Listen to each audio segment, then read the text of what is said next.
The House Prosecution Panel continues its preparations for the upcoming impeachment trial of Vice President Sara Duterte.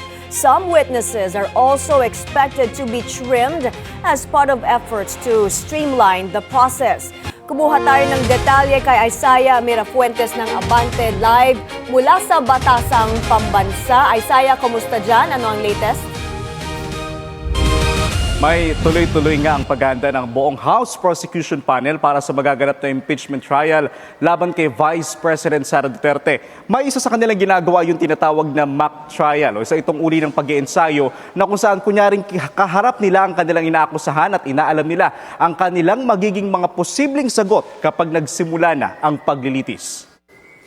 Sa usapan namin ni Manila Representative Joel Chua, isa sa mga miyembro ng House Prosecution, inamin niyang magbabawas sila ng mga testigo na ipipresenta para sa impeachment trial laban kay Vice President Sara Duterte. Naniniwala si Chua na magiging sapat na ang ilang mga ebidensya para makonvict si VP Sara. At isa rin raw ito sa paraan nila para mas maging mabilis ang proseso at takbo ng trial. Pero hindi niya idinitalye kung ano-ano na lang ang mga ipipresenta nilang witnesses. Pero sa ngayon may malaking posibilidad na matiray ang witness mula sa Ombudsman, AMLAC at NBI matapos kumpirmahin ni Representative Terry Lidon sa pamamagitan ng text message na isa sa ang mga ahensya sa mga napipisil na maging witness. Ayon pa sa mga prosecutor, patuloy pa ang kanilang pagpupulong at pagsasanay para sa impeachment.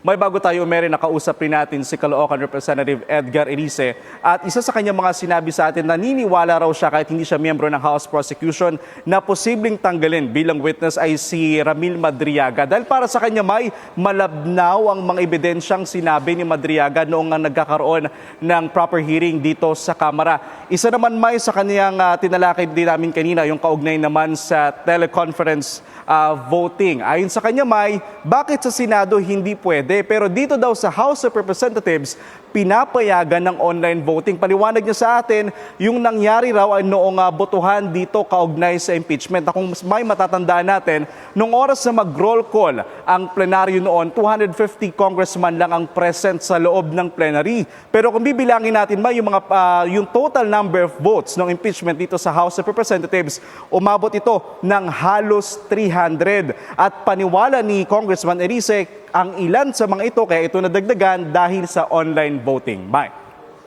Isaiah, si Representative Erice ay miyembro ng Liberal, at ang ilan sa mga kumukontra sa Senado doon sa teleconference ay nasa Liberal din. Ang ibig sabihin ba nito ay kumukontra na si Rep. Erice sa kanyang mga kapartido?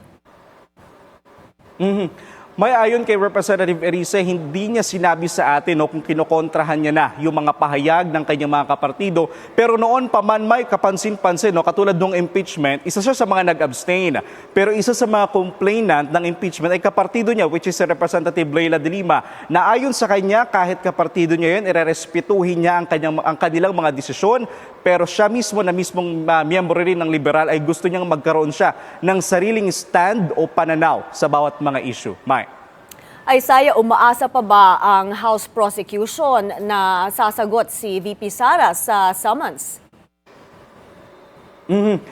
May starting May 20 nung ma-receive ni Vice President Sara Duterte itong summons, meron nga siyang 10 araw which is, hindi tingnan natin, papatak ito ng May 30 which is Sunday.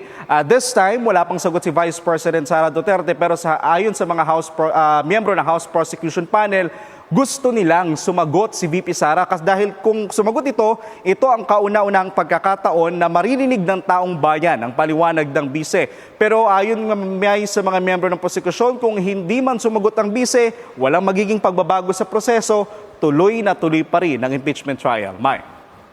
Maraming salamat, Isaiah Mirafuentes, live nag-uulat mula sa Batasang Pambansa.